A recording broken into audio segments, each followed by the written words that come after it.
Um, yes, so welcome to this event organised by the Centre for the Study of Women and Gender at the University of Warwick. This is an event that we've been thinking about for a long time.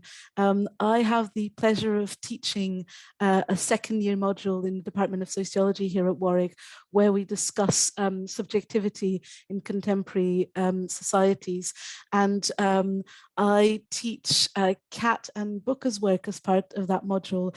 And for years now, I've seen students be really inspired by their reflections on subjectivity, on failure, on optimization.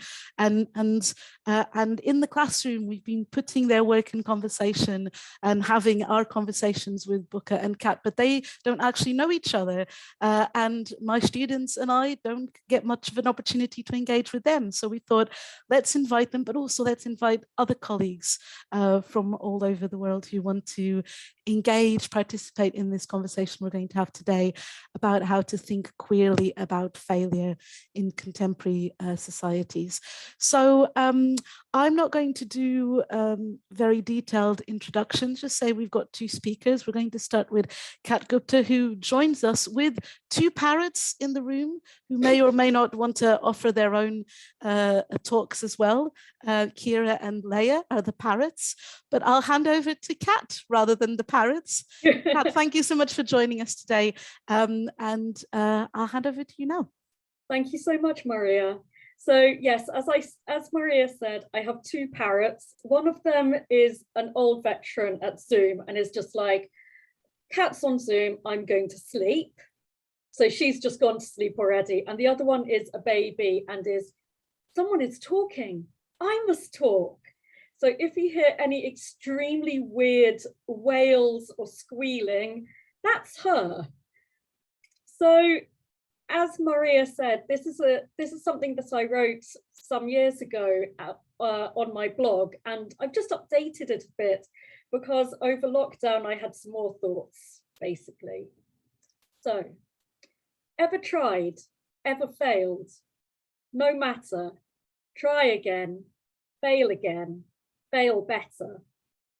I first encountered these words in my first year as an undergraduate, scrawled on the desk in one of the carols in Liverpool's Sidney Jones Library. Bruised by 2 deeply unpleasant years of failure and bullying from a teacher, I found something tender and something hopeful in these words that could help me reconceptualize my failure and turn it into something less painful. I think about them often, then and especially now as a lecturer. I find myself thinking about the rich possibilities of failure even more enlightening as I become responsible for the pastoral care of students. And for the first time, this happened when I was teaching at the University of Sussex. So the students that I became responsible for were largely very clever and very hardworking and very driven. They had learnt very, very well to put themselves under enormous pressure, a string of A's and A stars at GCSE, all A's at AS and A level, and then they found themselves at university where they were suddenly surrounded by similarly hardworking and driven young people. They found that they are challenged to think and write differently, and some of them found this transition really difficult and really challenging. And I worried about them, these bright, driven students. The flip side to their ambition is anxiety and fear of what happens if they do not get their desired mark. I suspected then, and I continue to suspect, that part of the problem was that they have not been allowed to fail before, and therefore haven't developed the skill of failure. Failure to them is terrifying and overwhelming and something that will indelibly mark their record and from which they cannot recover. One single bad mark means that you are shunted off your track to an A, to a first, to certainty and stability in a world and job market that is marked by uncertainty. I am not sure that they know how to deal with failure and how to recover from it rather than be crushed by it. I'm now teaching at a different university, the University of Roehampton in London. A significant percentage of Roehampton students are the first in their family to attend university and are from groups that are usually thought of as underrepresented in academia. So we have lots of working class students, we have care leavers, we have mature students, we have student carers, we have disabled students, we have students from Black, Asian, and other ethnic minority backgrounds. And in many cases, they've had to fight against the odds to attend university in the first place. So one student I taught described her former school as the worst in the borough.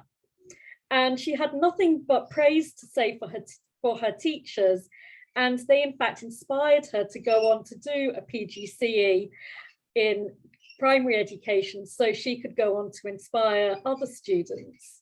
But her school had simply lacked resources to cope with the number and sometimes very complex needs of students. Other students have spoken to me about their experiences as a young parent, their experience of being a translator for their family, their experience of leaving care, and in one case, their experience of leaving a hostile religious community and essentially having to start again from scratch. And my students have often had failure snapping at their heels. They know exactly what having a degree means for their future. They know what's at stake and they push themselves hard. However, this again creates a huge amount of anxiety around failure. Again, some of them find the transition to university difficult. So some of my students have attended schools that don't routinely send students to university and therefore isn't really in a position to prepare them for what they can expect. Some of my students have selected Roehampton as their insurance choice or been admitted through clearing when they missed their predicted grades. And these students have had a taste of failure and it often is very destructive for them. So there was one student a few years ago who asked to speak to me after the first year induction session. So I kind of had a sense that something wasn't quite right. So I said, okay, let's go to my office. And she ended up crying in her office to me because she'd missed her target grades and she was now convinced that she didn't belong in university. Her confidence had been completely shattered, but I'm happy to say that she will be graduating this summer she's on track for a high 2-1 or a first. So in my interactions with students, I find myself thinking about disappointment and failure. And the things that I've found myself asking in my meetings with my personal tutees are things like, tell me about yourself.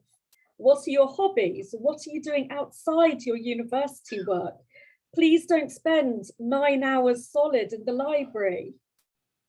And it's kind of surprising to me that many of them don't have hobbies and they don't have things that they do for fun.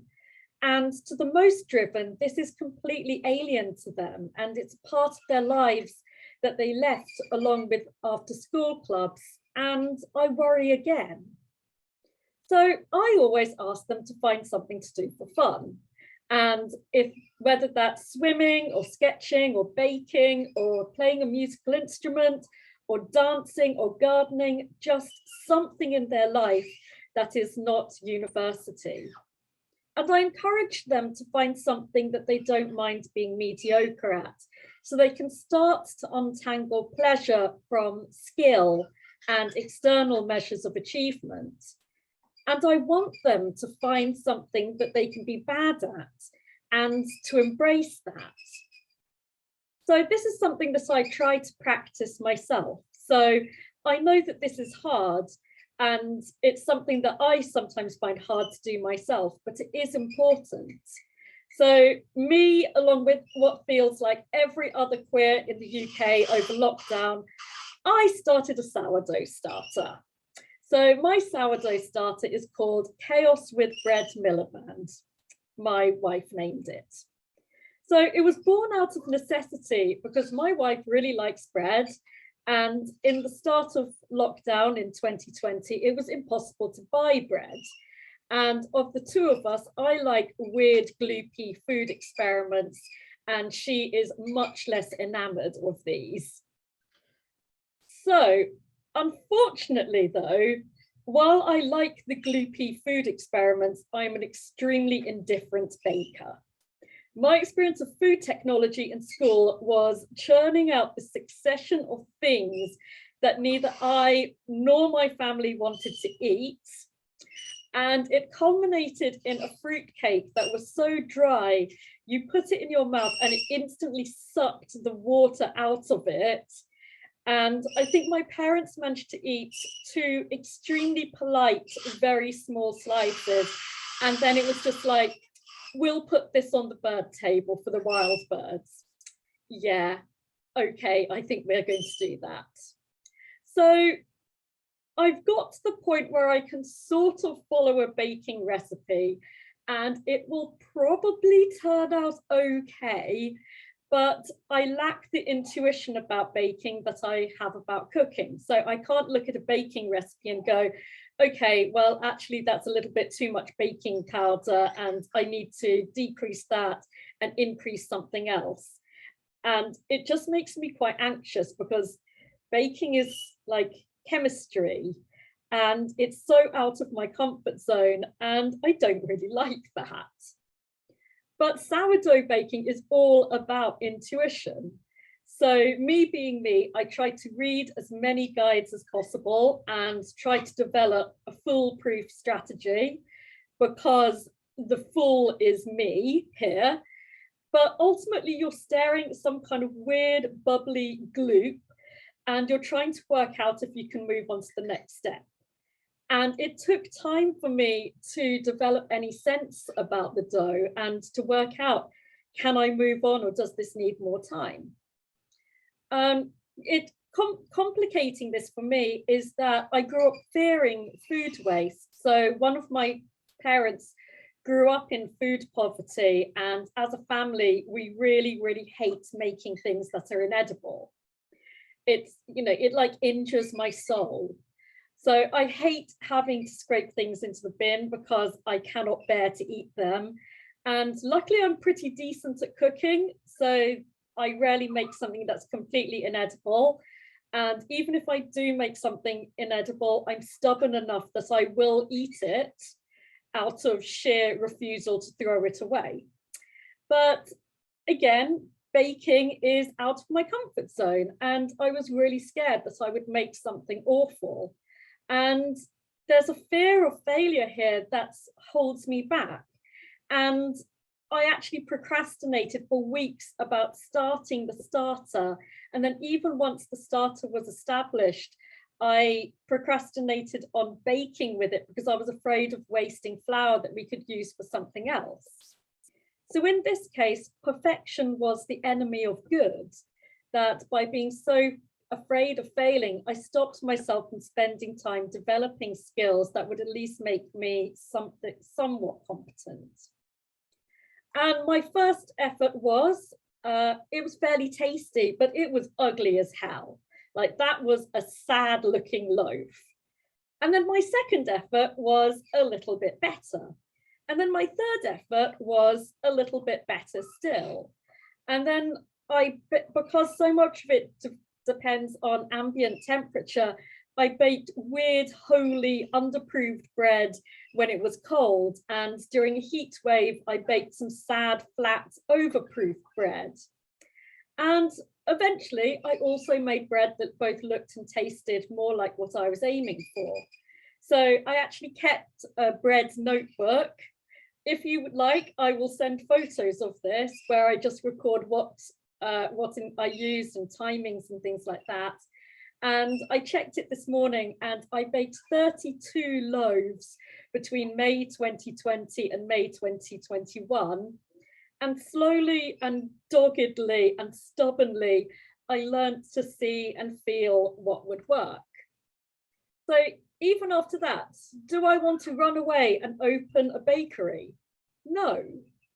Do I bake more than once a week? No. The only time I've done this was when I was on holiday with friends and I just had lots of time. Would I describe myself as a good baker? Also no. But does any of that actually matter? I had found something that was kind of soothing and rhythmic, and it meant that I had to do things like pay attention to the feel of the dough during the stretch and folds, and I could feel my dough getting more elastic and supple with each round.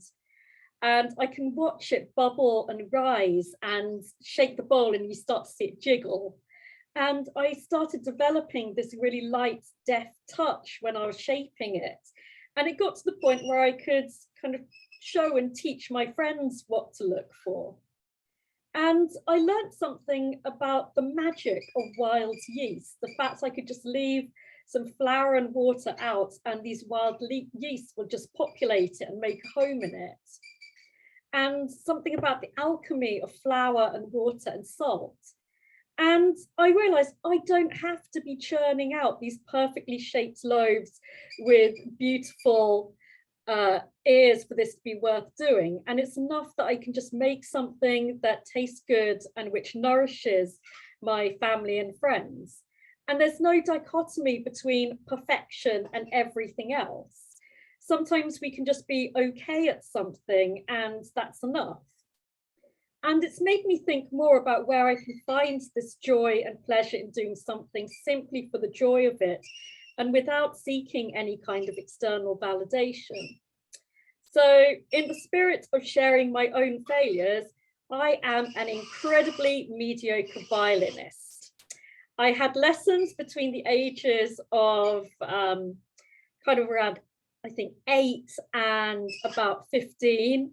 I never progressed past grade 4, 5-ish, and playing in a training orchestra. And I'm only a couple of stages beyond horrible squalling sounds. I cannot play the violin around the parrots because they immediately start shrieking.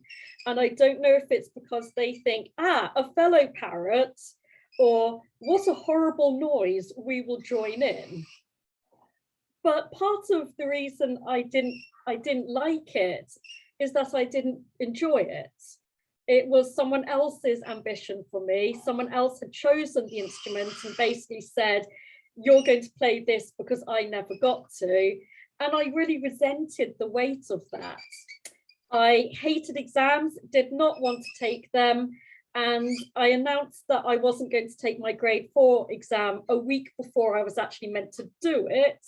And instead of practicing the set pieces and memorizing scales, I messed around trying to work out the Star Wars leitmotifs, like Darth Vader's Imperial March, by ear on the violin. My teacher was incredibly disappointed. Everyone was disappointed, but hey, I could play the Imperial March on the violin. And eventually I just stopped playing it altogether because if I wasn't doing exams, then what was the point? I didn't have anything to aim for. And so at 15, stopped playing, didn't think about it. For probably around just over 10 years or so.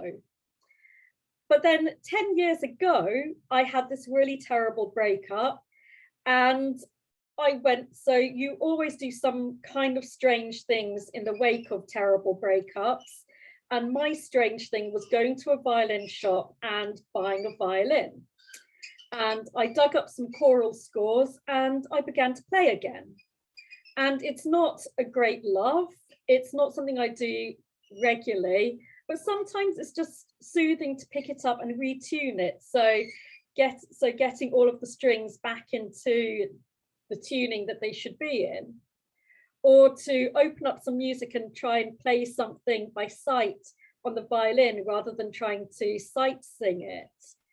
And sometimes just letting your fingers find the place on the fingerboard and knowing where your fingers ought to be, rather than think consciously about the notes. And I ended up buying a book of folk songs, and I sometimes just open it up, choose one and start learning it. And it's made me reconfigure my relationship with the violin. So entirely on my own and free of other people and exam boards and any kind of expectation. It's made me think about what it means to me. So this history of resentment and obligation, but also how it's shaped me. So for better or worse, I think in terms of violin finger positioning when imagining notes. It's also made me think differently about failure. So by any external standard, I'm a failure at this, but are these standards important? Who defines success and failure? I've become much better at uncoupling a sense of achievement from external validation and skill. It's made me practice at being mediocre and to not give up because I lack natural talent, and to do something because I enjoy it rather than because I'm good at it. It's encouraged me to redefine what I think of as an achievement. It's taught me about resistance, to resist this idea that we should devote our time to things that we are naturally good at, and to grapple with my own sense of frustration that I'm not better at something, and to learn and relearn again what it feels like when something is not easy. It's taught me to embrace these so-called failures and the quiet, stubborn pleasure at working at something until I can do it. I am tired of success being measured in terms of exam results and awards and publications and grant captures. I want universities to be better at allowing both our students and ourselves to fuck up and more space to learn from our fuck ups. I want there to be more space in the university for making mistakes and for failings and for things that don't quite work and for experiments that go wrong and for stubbornness and persistence over the fireworks of natural talent. I want there to be space and to learn and practice resilience rather than there simply being lip service to it, and for institutions to commit to encouraging that resilience rather than seeing failure as some kind of undesirable weakness that must be dropped. Failure is difficult, but can be just as richly educational as success. Sadly, I cannot change university culture on my own. Perhaps you will help me, but I can encourage my students to go out and practice at failing at small things so that they are better prepared should they fail at big things. Thank you very much. Thank you so much, Kat. That was wonderful. And I see a lot of clapping and smiling and also a lot of chatting, people clearly inspired by your ideas already. Thank you so much. And we'll come back to everyone. We'll come back to all of those ideas. But first, I'll hand over to you, Boka, to hear your presentation. I think you want to share your screen with us. Yes. Can you see it? We can, yes, and we can hear you as well. Excellent. Well, thank you very much. So, yeah, this is the title of the talk, and I think it connects to cats in interesting ways. But we'll get to that, I think. I'd like to start the talk with 3 stories. The first one is this. I live in Vienna in Austria, and in Vienna there's currently a major conflict going on about a big road being built to an urban development project that's called Seestadt. It was originally meant to connect to a motorway, but the construction of that motorway was cancelled by the climate ministry. Still, the city administration wanted to continue working on the road to better connect this Seestadt to the rest of the city. But climate activists moved in to occupy the construction site, setting up a protest camp. The camp was actually torn down in early February, but what I want to talk about happened before that. As is to be expected, these activists set up various social media accounts, including one on Instagram called Lobau Report, and you can see a picture from that here that I'll talk about in a second. Because one fateful or perhaps not so fateful evening in early January, the activists decided to watch Harry Potter at the camp together. And Lobau Report reported on it, posting pictures of activists huddled around a laptop in the winter cold with the caption, "Oh yes, it's Harry Potter we are watching." And here's where it gets interesting. The post was then edited, saying that the people who ran the account had been informed that J.K. Rowling, the author of the Harry Potter books, had explicitly expressed anti-trans sentiments on multiple occasions. In the edited posts, the activists wrote, "We condemn this in the strongest terms and thus want to apologize to all whom we attacked, triggered, or hurt with this post. Together, we reflect and learn." So that was the first story. The second one is from a course on inclusions and exclusions in LGBTIQ+ movements that I taught in a master's program in gender studies at the University of Vienna in winter 2021. One of the activities that students could do as part of the course is something I call peer teaching. One group of students did this peer teaching on sex education, by which I mean the general concept, not the Netflix series. And as part of this, they gave a presentation on the WHO guidelines on sex education. In a discussion that followed the presentation, one of the participants who wasn't part of the peer teaching group pointed out that these guidelines perform their own exclusions regarding asexual people insofar as they enshrine sexuality as a core part of every person's identity. The peer teaching group immediately moved to emphasize that they had, of course, also discussed this issue amongst themselves, but wanted to focus on representing these WHO guidelines as they actually exist.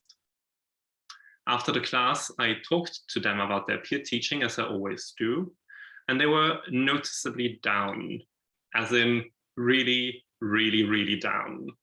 And they told me that they had, in fact, talked about the asexuality issue and that they were really sorry for not having included it in their presentation. And they were also quite sad about that. We then actually talked for about half an hour, a good part of which was spent with me trying to assuage their feelings of abject failure in the eyes of their fellow students. And finally, a third story. This is from the same course as the last one, but it's about me. A few weeks before the session that I just talked about, I did one on how diversity as a concept is sometimes used strategically to avoid addressing inequality. In that session, I shared part of a transcript from one of the conversations that I had as part of my PhD project. And I asked participants to think about how different identities and forms of alleged discrimination are played off against each other by the research participant. Specifically, the section that I shared started in the research participant lamenting his being discriminated against in queer spaces because he's an old white gay man. Then it moved to him telling a story about a situation in which he was accused of racist behavior. And finally, it moved to his role as an alleged ally to trans communities. After students had had some time to discuss this transcript amongst themselves, we talked about it some more in the whole group. And then a chat message popped up because, it was a Zoom session. And the chat message said, "What was your intention in sharing this transcript with us?" Immediately, I could feel, and I'm not saying this to be poetic, immediately I could feel my heart rate accelerate and I could feel a wave of heat rise up through my body. I guess the experience can be described as, oh shit, what have I done? And the implication was that whatever it was that I had done was something that I had done wrong. The simple question about my intention behind sharing the transcript felt like an attack. It felt like it had exposed my carelessness as a lecturer. especially because it came in the wake of a conversation among gender studies lecturers a few days earlier about whether using and talking about examples of racist discrimination was really necessary in teaching, or whether it just further reproduced that racism. So I had been found out to be one of those people, just like the peer teaching group had been found out to be those people, and the climate activists had been found out to be among those people as well. Of course, those people weren't the same people in all three examples. With the climate activists, it was transphobes. With the peer teaching students, it was people who discriminate against asexuals. With me, it was racists or careless lecturers, or both. I think it is significant here that none of us could claim, also I believe, an identity-based affiliation with the groups we may have marginalized. But I also believe that this needn't necessarily be the case for this phenomenon to play out. Also, of course, the contexts aren't quite the same. Like, at least there's a difference between a social media account of an environmentalist group and a gender studies course at the university. But nonetheless, it strikes me how similar these situations are to each other in certain respects. Because all of these stories have to do with the connections between failure and shame and performing particular kinds of progressive subjectivity. What ties them together is the way that they all have to do with a perceived and expressed failure to perform successful progressive subjectivity, and with the reactions to that failure on the part of those who have been exposed as failing in this way. Now, I'd like to emphasize that I'm not setting out on a crypto-conservative, or liberal for that matter, crusade about how so-called political correctness robs us of our freedom of speech, whoever that us is. Instead, what I'm interested in is how neoliberal sensibilities around individual responsibilization tie the performing of progressive subjectivities to keeping up appearances. And when I say performing here, I mean this to refer both to performances of such subjectivities in the usual sense, that is, public displays of one sort or another, and to the performative enactment, that is, the making of normativities that re-impress the importance of keeping up appearances. So I'd like to take a brief step back here to talk about subjectivity and neoliberalism. Among other things, neoliberalism can refer to certain specific ways that subjects are expected and thus made to relate to themselves. This relating to oneself is characterized by an overwhelming responsibilization of the individual, which Judith Butler, in Notes Toward a Performative Theory of Assembly, further links to precarization. According to Butler, we live under conditions of increasing precariousness and vulnerability, while at the same time, responsibility is framed primarily and purely as responsibility of the individual to itself.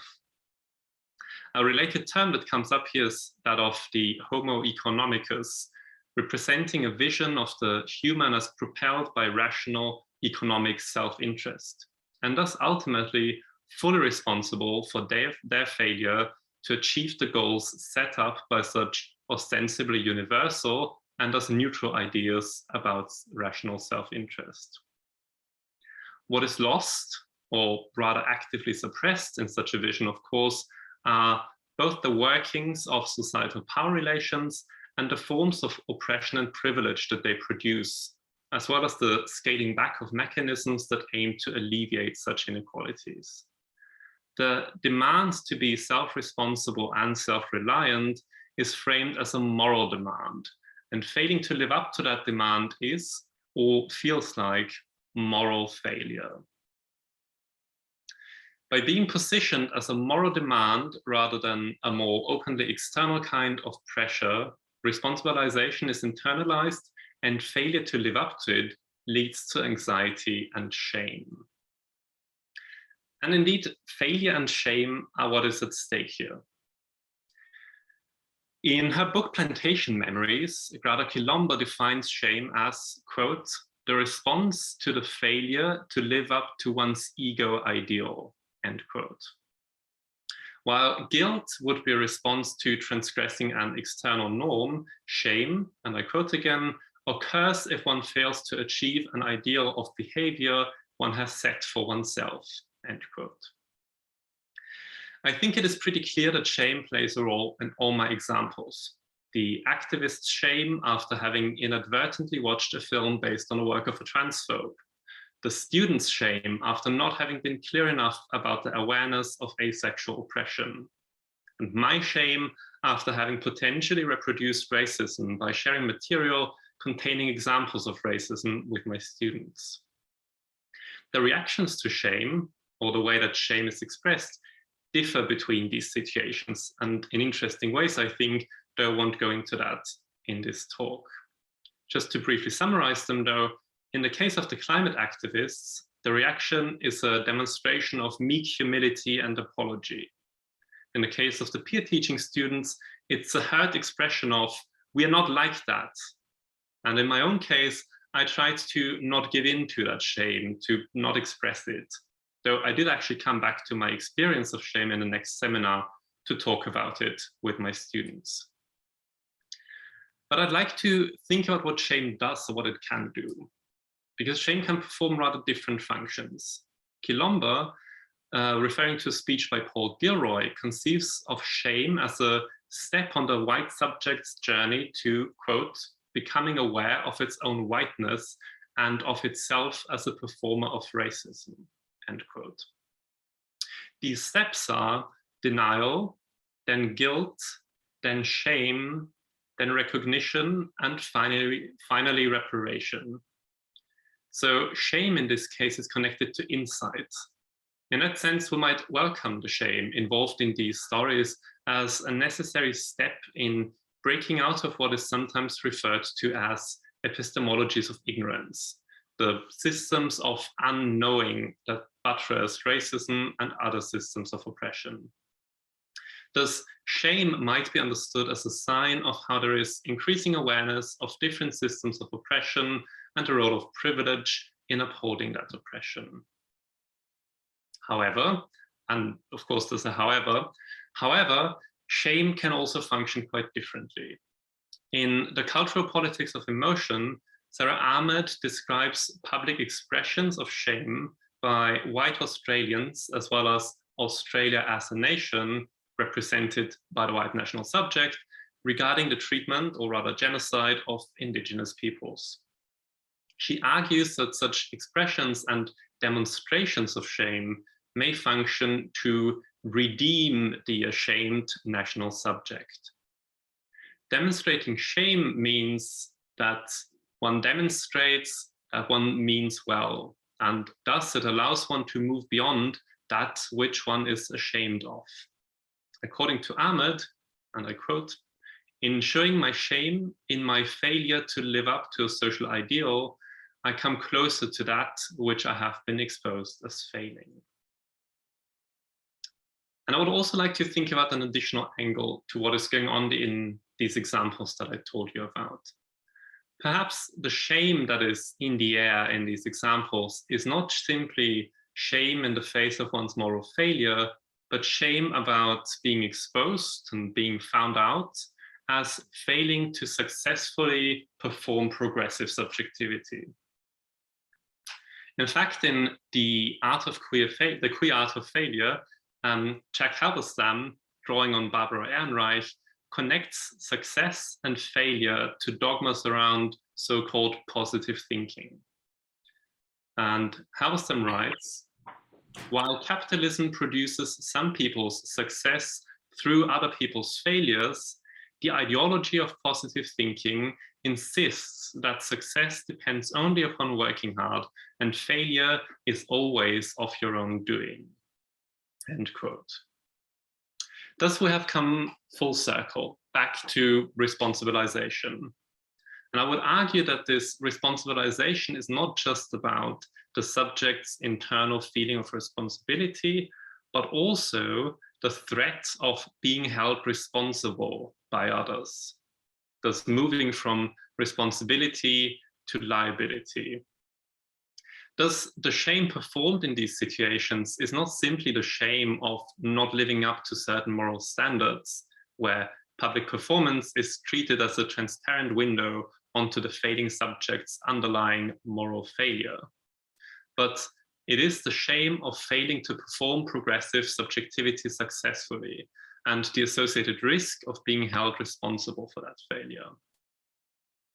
Thus, the desire to do what's right is tied to the desire to keep up appearances, because it is on these appearances that we are judged.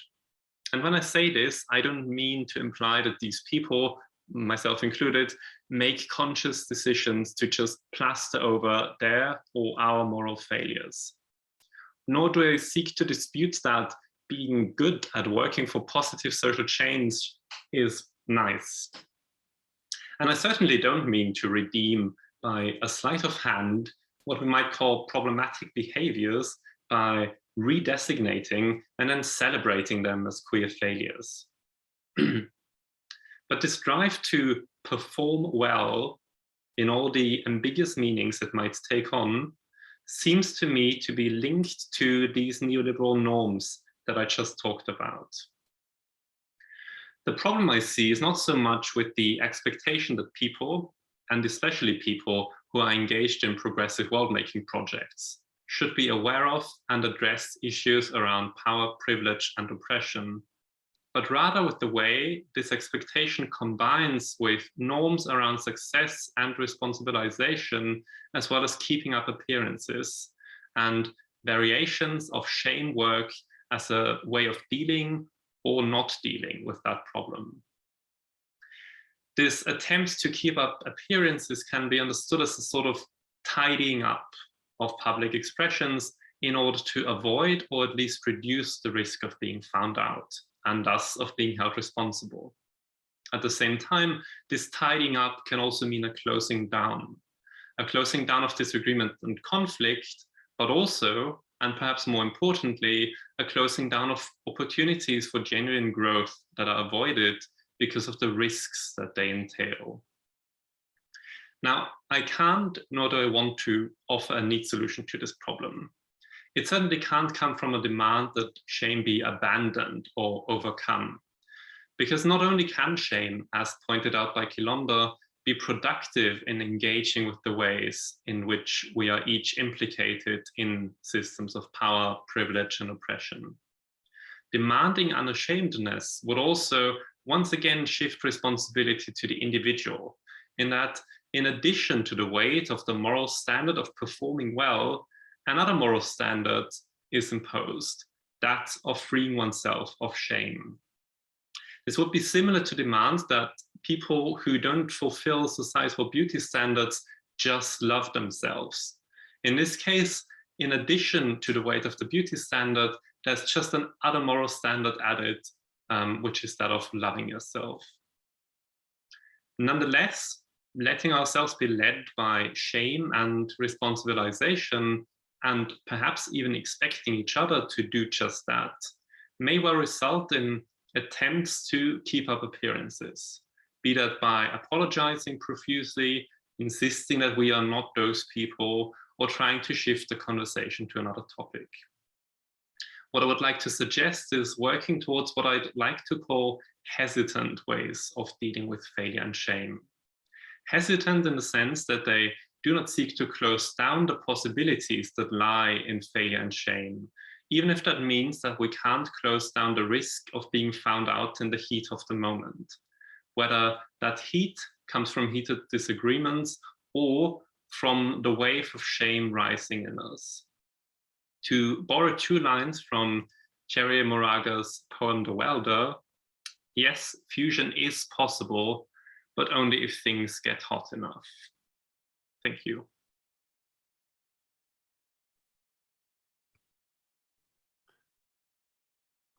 Thank you so much. My gosh, so much to think about from both of your talks. Thank you very, very much. Lots of people clapping, more comments in the chat for you as well.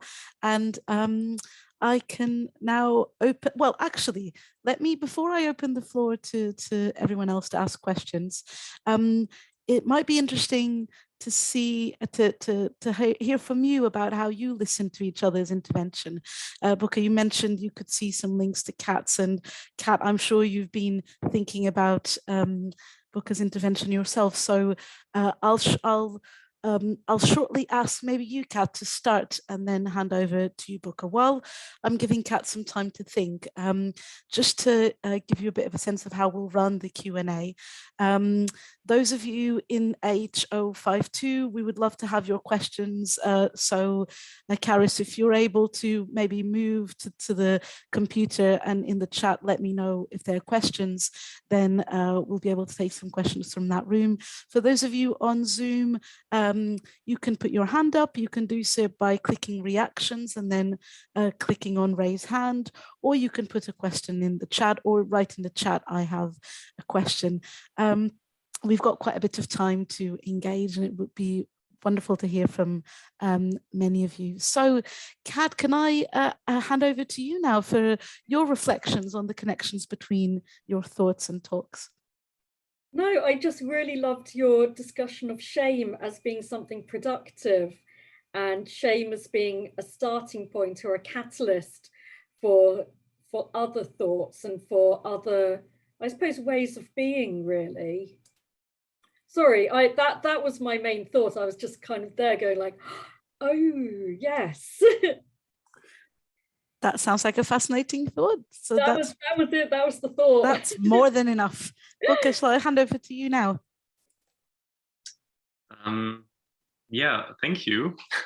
It was a really powerful, really interesting talk, and I just thought the way that you linked together this idea of failure and shame, but then asking where do we go from it, was really, really powerful. Yeah, I mean, that's also sort of where I really saw the connection between our talks, because, you know, while you were talking, I mean, one little side note is that while you were talking, I was thinking, oh no, I'm not going to be that good, I'm not going to be that funny. So I had this exact fear of failure going on in my head while you were talking. It's interesting that we're even now in a event talking about failure, that we're comparing ourselves to each other. Because when I saw your slides, I was like, oh no, they're going to be like really slick and organized and put together, whereas I just kind of ramble about bread and violins for a bit. So it's interesting that even in this context, when we're trying to challenge this idea of failure, we're still engaging in that process of kind of ranking ourselves. Yeah, and I think it's just, that's also why I said that, you know, trying or demanding that we be unashamed, that just won't work, because it's just, yeah, this is too deeply ingrained in us to really work.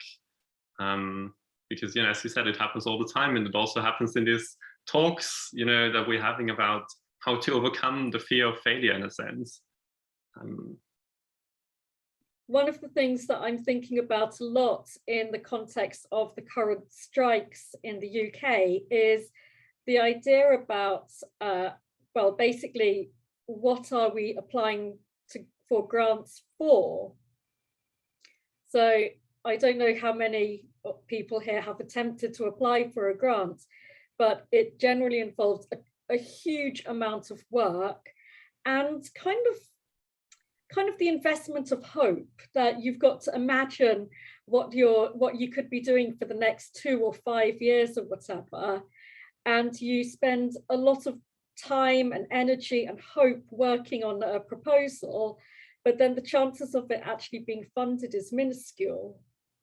And I've been kind of thinking about, what if we didn't do this? It's this just this sense of we're all competing with people that we should be collaborating with in pursuit of something that very, very few people are going to get. And is this a good way of working? Is this the best use of our time and our talents and our connections with each other? Maybe I could come in here and ask a question that I had to both of you. Try to bring it all together in my mind.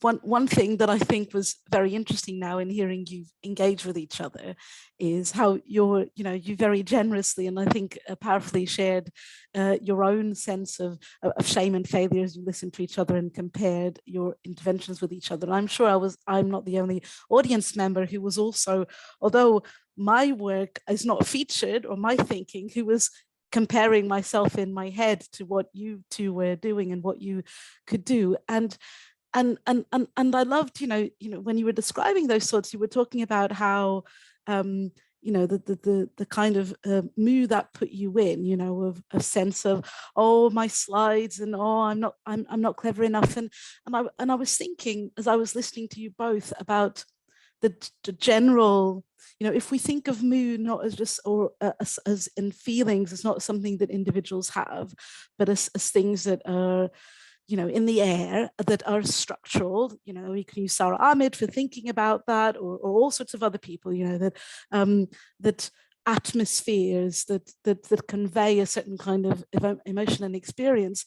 I was thinking about this as I tried to make sense of both of your interventions, because Kat, if I think about yours, in this module I teach, I try to say, okay, ignore marks. I know I have to give you one, but ignore them. And the students want to ignore marks, and they try to do so, and yet they struggle with it.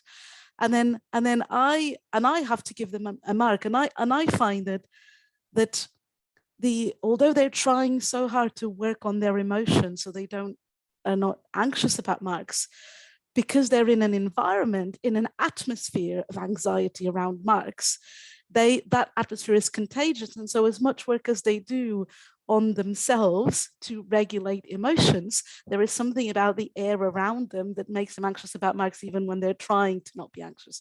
And what I find myself doing is I go, well, I guess the most ethical thing I can do is reward that effort with good marks, right? So then say, okay, well done for not worrying about marks. I will now give you a good mark. So in so doing, because I can't punish them by giving them a low mark, so in a sense, I reproduce that very investment in it.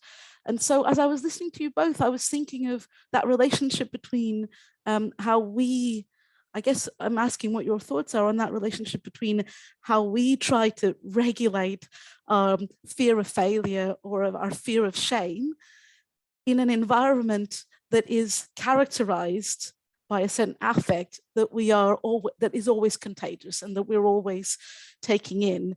And that we're caught into. I guess that was a very wordy question, but I hope it makes sense. I don't know which one of you wants to go first. Okay.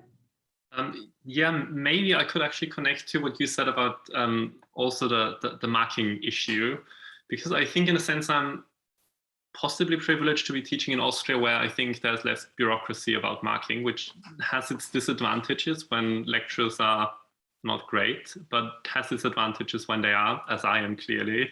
But what I tried in the winter term was I reset my grading system, and this has been very much a process. But what I did last semester was that I said, there are these different activities that you can do, and you can get up to 170 points, and starting at 100 points, you get an A, basically. And then that was one part, so people could choose which activities they wanted to do. And the other part was that on most of these activities, people graded themselves, in the sense that I gave them suggestions. And I wanted these activities to be things that would be not so much about the output, but about the work that they put in. For example, reading papers, because reading papers is, very often expected, but it's never really made explicit as part of the grades that you get. It's just, you do this and then you have some sort of indirect measure of the work that you put into that. And so I did this and asked people to grade themselves, and we repeatedly talked about this, and lots of students also said that this was really hard for them. And we talked about how, this can also just work as another sort of neoliberal responsibilization system, where instead of at least having the grades as an obvious external thing that you can also possibly revolt against, it's all in yourself, and it's all about your own desire to be good and achieve things. And then, even the sort of interpersonal thing gets much stronger, where it's about, them wanting to be, I don't know, nice to me by reading papers, basically. And I think that shows how difficult it is to get out of that. But at the same time, I think, as the semester went on, and we had these conversations about it, I think it worked better increasingly. And many people in the end said that they were really happy with the grading system, and they felt that they could do things that they were interested in, and they could do the things that they were interested in. So I think, because the way I understood it, Maria, your question was about, how we deal with it in this context, in this space where we have these contagious effects and, the whole failure and success thing. And I think one way of trying to work with that is trying to foster sort of counter spaces where we try out different things. Because I think this really isn't something that any one individual can just do by themselves, but it really needs a sort of space where we can give it a try and do things differently. So one of the things that I've been trying out is, first of all, changing the assignments that I set. So for one of my modules, I now set a reflexive essay asking them to take a concept from the module and apply it. It's a module in media language, so it lends itself really nicely to looking at everything from advertising to disinformation campaigns, and trying to get the students to think about, how has this affected me? Can I see where my thinking has changed on it? And with that, I tried to mark for, have they actually thought about the module, and are they applying a concept in a useful way, rather than, does this meet the standards of traditional academic writing? And the other thing I've tried to do is make the marking criteria and what the essay is actually asking them to do a lot more explicit, because all too often marking criteria tends to assume an awful lot of knowledge that hasn't necessarily been made explicit. And so you're essentially asking your first, well, any year of undergraduate to play this horrible guessing game where they're going to submit work for a set of criteria, but the criteria themselves are really abstract and they're not sure what this actually looks like in practice. So for a recent one, it was a set of 4 little tasks, and we went through it, and we just went through it as a group and said, okay, how would we approach this one? What's this one actually asking you to do? What do you think a good answer would look like? And just really tried to make sure that as much of that hidden knowledge was made explicit. So then I'm just going to be able to mark them on stuff that they know they're working on, basically, rather than, oh, you didn't jump through this hoop, and you didn't even know the hoop was there, so you didn't jump through it, so I can't give you that mark. Because so much of assessment does seem unnecessarily vindictive, really, of, we're going to grade you and assess you on things. We're not going to explicitly tell you what we're going to assess you on, but we're still going to give you a mark. Something that I'm also doing is doing a lot more about what processes of assessment look like. So to most of my students, they hand work in and things happen and it spits a mark out. And they don't really understand what goes on in that process. So we've been doing things like talking a lot about that and getting them to set their own deadlines. So we discuss as a class, when do you want the deadlines for this assessment? And so on. And I also encourage them where possible to choose their own data. So they'll be doing a linguistics project and they'll be constructing a smallish corpus on texts of their choosing and then finding a question that they're interested in and writing and addressing that issue rather than something that I'm setting. So I'm trying to let the students take the lead basically in as much as possible, but with me explaining why we do things as we do. So yeah, but it is hard because universities are fundamentally an environment where you come in, stuff happens and you emerge with a degree and a classification. And I guess as both of you demonstrated so well, within universities and beyond, we are living in contexts of, responsibilization and everything, but then of course, social media and others, as Boka also demonstrates, just make the others present in our mind all the time and in our screens. And apologies that I had to disappear. That was a phone call I had to take from my son's school. But there's a lot of stuff going on in the chat, including people who thought that when I said ignore Marx, they thought I meant ignore Karl Marx. So I meant ignore grades on assessment. But I'm sure there's good memes to be made, if they haven't been made already, about how Karl Marx and Marx on essay sound the same. So should we take other questions? I think. I don't know, Gurnam Singh, if that's a question for the speakers or something that you're sharing for debate. Shall I hand over to you? And I've just been thinking aloud, really. I'm profoundly against marking and grading. I'm also doing some work on being against intelligence, and all these things seem to be kind of the antithesis of what a university is, or maybe what a university has become.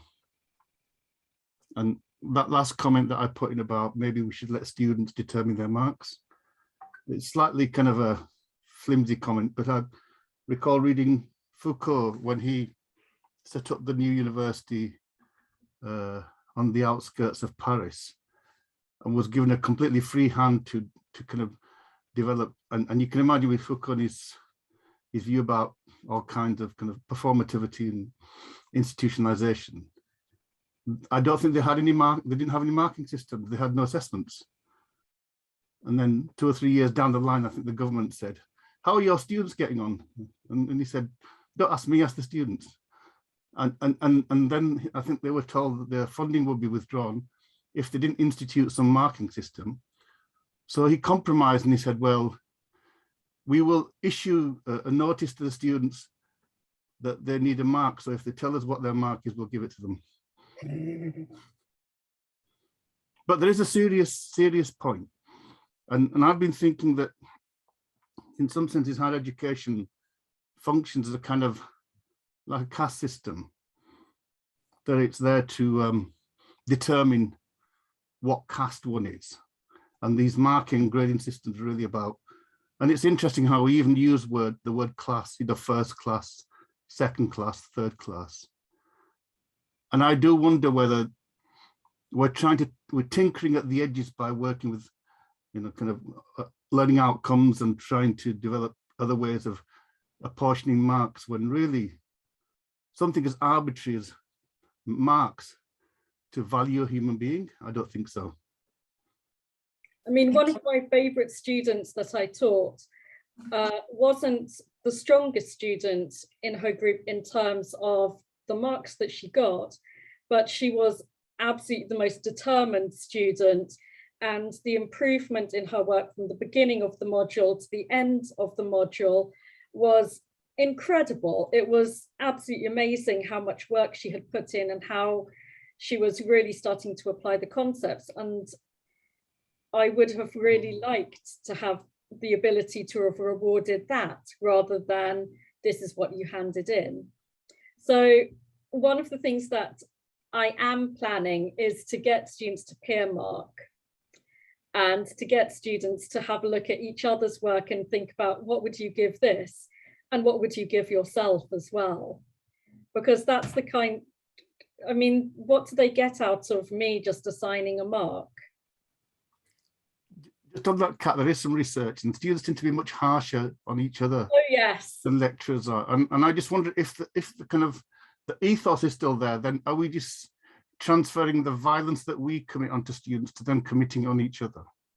Yeah, one of my colleagues actually did an experiment where he gave the students some of his work to mark, and they were brutal. So he was like, oh, I thought this was quite good when I did it.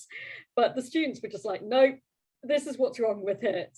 So I think part of it would be about, as well as asking students to grade each other, how do you not replicate that violence? And how do you get this, how do you kind of nurture this culture of generosity and kind of seeing the good? Boka, do you want to come in on that? We've got a few other questions, so we can also move on if you've got nothing you want to add. Yeah, just briefly, I think, because letting students grade themselves is basically what I did in the last semester and what I will continue to do. And I think it really depends on the context, whether it works and how it works. And what I also think is that it's really important to not forget about the institutional context that we're in and the wider context that we're in. Because, you know, even if it's not peer grading, also in self-grading, there's the same potential for violence that you just mentioned. And that definitely came up sometimes. And the grade average of the course is a little lower than in courses that I grade, which is just interesting. Even though also the things like one thing that I also tried to do was very much to move away from grading outputs to grading doing things. Like, you know, you get points for engaging in conversations rather than the output of that conversation. And I think that can make a difference, definitely. Thank you. Thank you, Gunnar, for your question and your engagement in the chat. Let me, so we've got a few questions, so I'll take a cluster of them. Lizzie has a question, so I'll hand over to Lizzie shortly. And then Sarah, you have a question. I don't know if you want it to be for both speakers or not. So I might, if you're happy to turn the mic on, I'll hand over to you as well. And are there any questions from H052? Yes, no, let us know. Lizzie, I'll hand over to you now. Thank you, and thank you both for, oh God. There we go.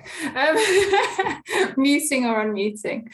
Thank you so much, both of you, for those really, really interesting talks. I think one thing I was reflecting on as you were both talking is, and it probably picks up on what Boka was just saying, is the risk of sort of overstating our experiences of shame, our failures to students who fundamentally kind of don't believe us. They still see us in these institutional positions. They see the power that we do have. And I worry sometimes it feels incredibly hollow, and we maybe even start to undermine the message we're trying to move forward with. And I was just wondering if either of you had any reflections on that, or when you've encountered it and how maybe you've just kind of adjusted, how you found the parameters of that. Thank you. Saha, shall we hand over to you now?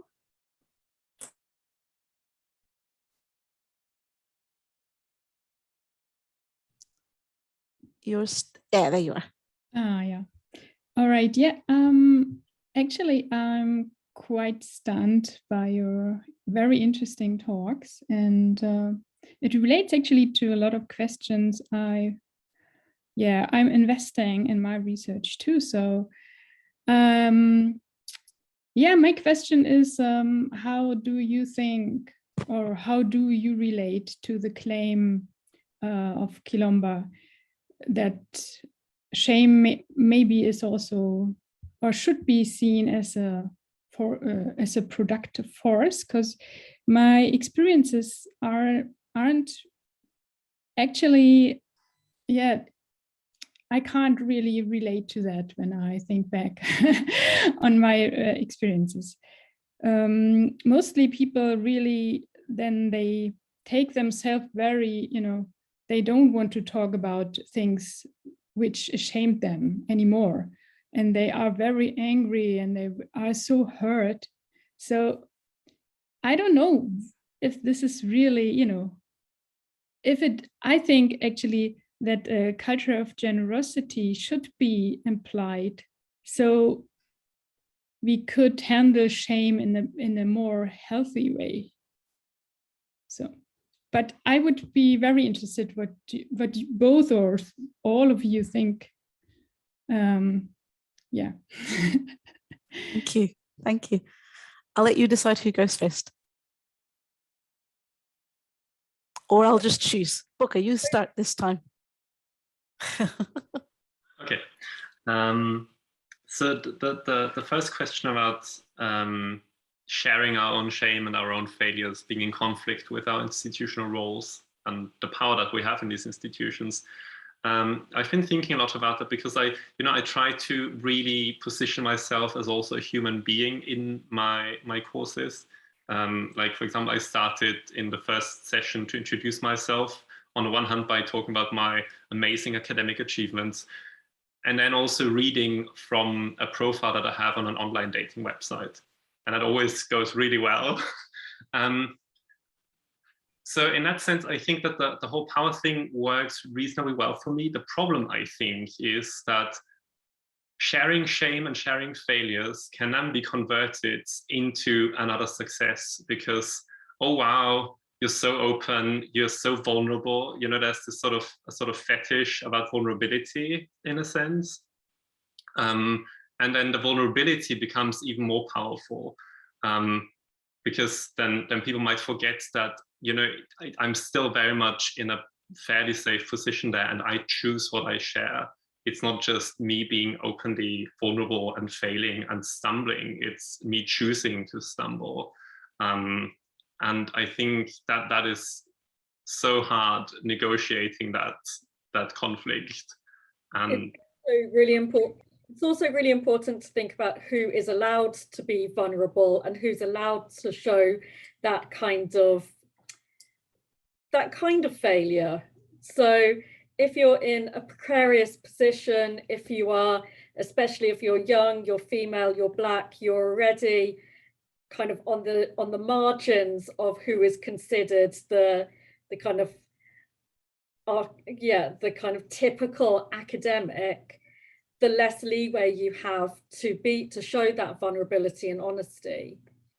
And then you might get known for being, this is the person who's vulnerable at all costs, but are they a serious scholar? So there's that really difficult line to tread, especially if you are multiply marginalized within academia. But then what do I know? Because the very first bit of teaching I did, I thought I'd casually lean on a table and leaned a bit too hard and the table collapsed from under me. So that was my teaching.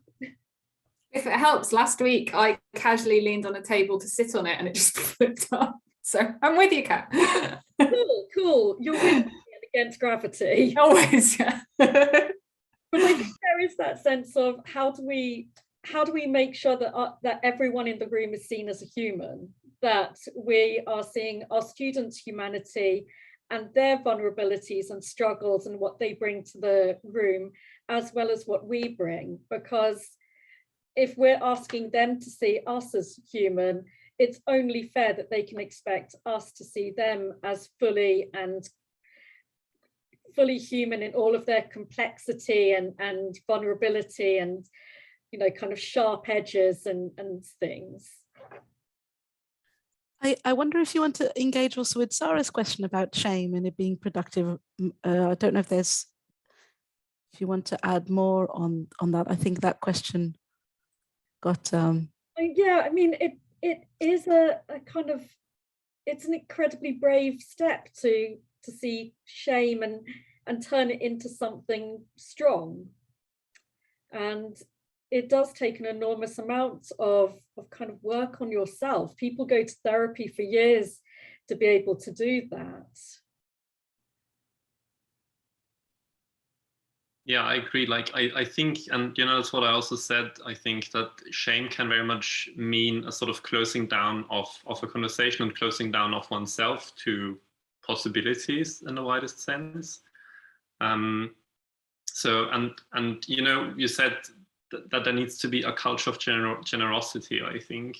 And I very much agree that, on the one hand, generosity in the face of failure, but also generosity in the face of shame, because I think we can't avoid that sort of shame. And I'm not sure whether shame can be productive, but I think shame is sometimes unavoidable. And the question then is, what do we do with it? How do we deal with it? Yeah, I think shame is one of the things that tells you something's not quite right. So I know that I feel shame when I act in a way that doesn't match up to my ideals of myself. So for me, shame is that nudge of, Kat, that you didn't do good there. That wasn't okay. But I want to go back to this idea of generosity, because we think a lot about being generous to others, but we also have to be generous to ourselves and to have that acceptance that we're not going to be perfect. Thank you. Thank you for your answers. Thank you, Sarah, for your question. And hello, it's been a while since I've seen you. So let me check. I feel like we've been talking a lot about students, and there are quite a few of them here. So I wonder how they feel or what thoughts they have. So do let us know if there's any questions from HO52. It would be wonderful to get some from there. Lizzie mentions in the chat, I wonder if either speaker has any comment on their relationship to Sally Munt's work on shame as a unifying queer experience, something informed perhaps by a very particular generational moment. I mean, Lizzie here is taking us back to thinking about queer, and I had a question about that as well, if I'm allowed another one as chair. I think we often frame queer theorizing and queer activism as interventions that try to undermine dominant views of what failure is. A certain form of sexuality is not a failed sexuality, or yes, we should have a failure, right? So it's often about critiquing dominant accounts of what is a failure or whether failure is valuable. But I think both of your talks are also implicitly, explicitly describing situations where queer activism and queer thinking has actually contributed to reinforce and reproduce dominant notions of failure, i.e., you have to know everything, you have to always be a perfect ally. And so I wondered about your thoughts on those ways in which queer thinking and queer acting in recent years has what its relation is to these dominant forms of thinking about failure that you've both critiqued. Kat, we'll start with you now. Okay. So thinking about the UK context, so for people around my age and older, and indeed younger, we grew up in the shadow of Section 28. So in a way, shame of being queer was embedded into our education, that you could not talk about it, you could not acknowledge it, you had no words to describe yourself. And if you managed to stumble upon those words, it was going to be through kind of illicit internet searches and things like that. And I wonder if this is a model of failure and of shame that isn't going to hold true.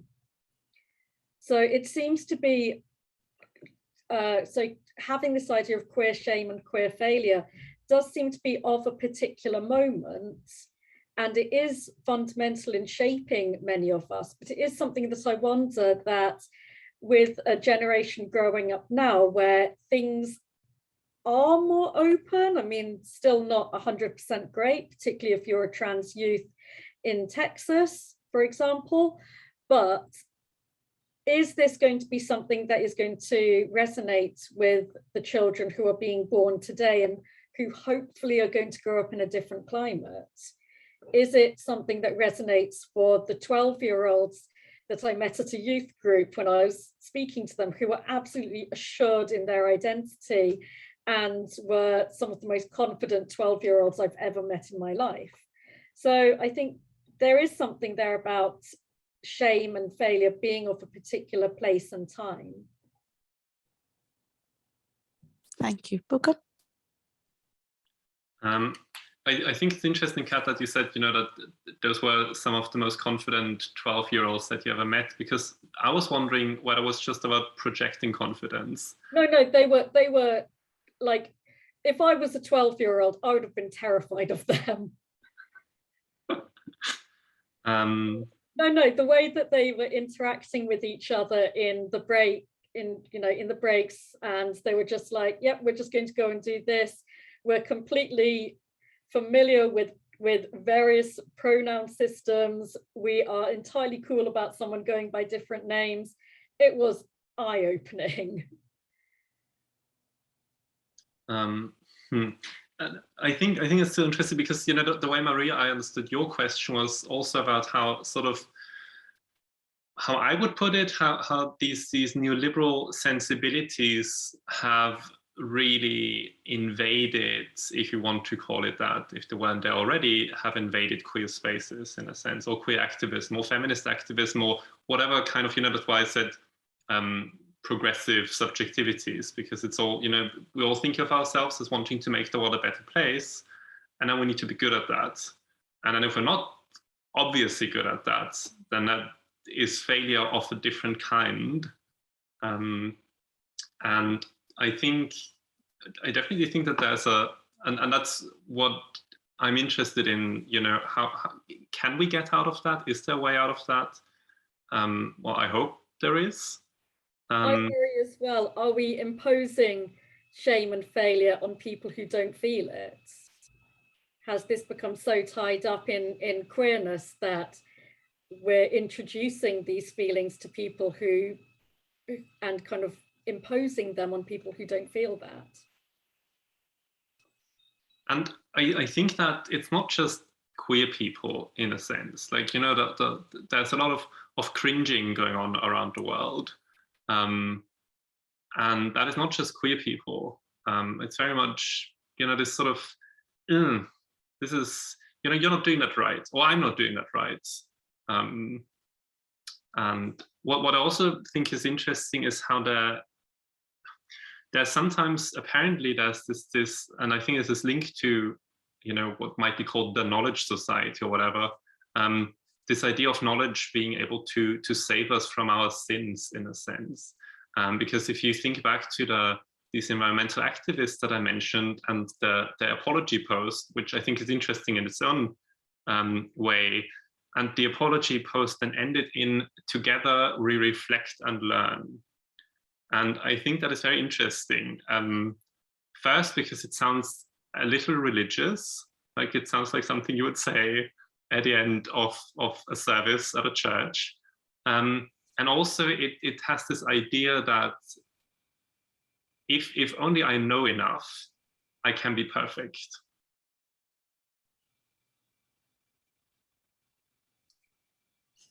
Yes, yes, absolutely. We've got another a comment from Lizzie. Lizzie is writing in the chat. Yes, that narrative of what queer identity might mean is interestingly tangled with shame and difference. Can we retain queer difference and discard a queer shame which accompanies it? Difficult questions. And I guess, and then my follow on to Lizzie's question in response to what you said is, can we retain queer confidence can we generate and foster queer confidence while retaining what I think is one of the really powerful interventions of queer, which is an embracing of not being confident, of not knowing, of things being uncertain, of things being messy, right? Because with confidence can especially in terms of knowledge, as Boka says, with confidence can come a sense that this is the way to do it. I know it, and you don't. So can we retain confidence or generate confidence while retaining uncertainty, or, you know, I guess hesitancy? And maybe that's what you were trying to get at, Boka.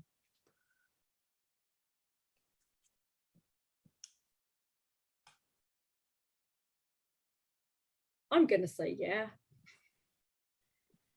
And I'm sure you have the recipe for it to give us in the 1 minute that we've got left.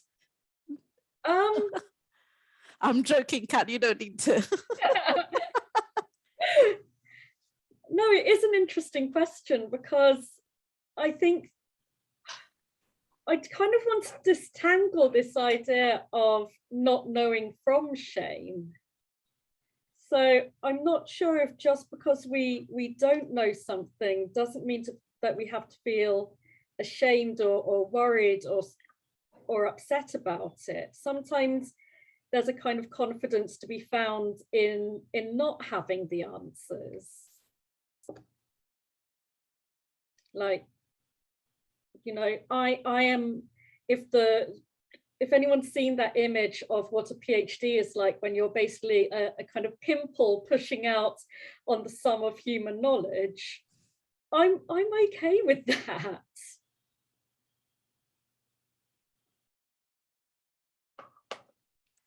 Boka, do you want to add something? No, yeah, I also think that, you know, we shouldn't all need to be confident all the time, and it's, you know, it's fine to fuck up, and it's fine to be awkward, and that's, I mean, that's really hard, and it means sort of having our own backs and having each other's backs. And I think that these two, it's really important to combine the two. So that's why I'm always about, you know, the spaces and not just individual people.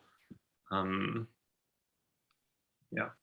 I've just found the blog post where this is talked about, so I'll just pop it in a link in chat. Okay, I'll invite everyone to save the chat if you can. You can click a button, it's got 3 dots, and it gives you that option.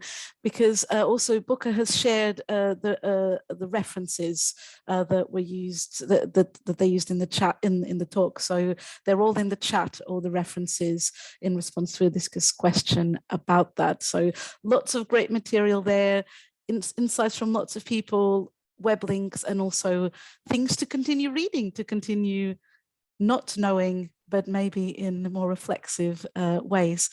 Before I close this, can I invite, I'm going to stop recording now.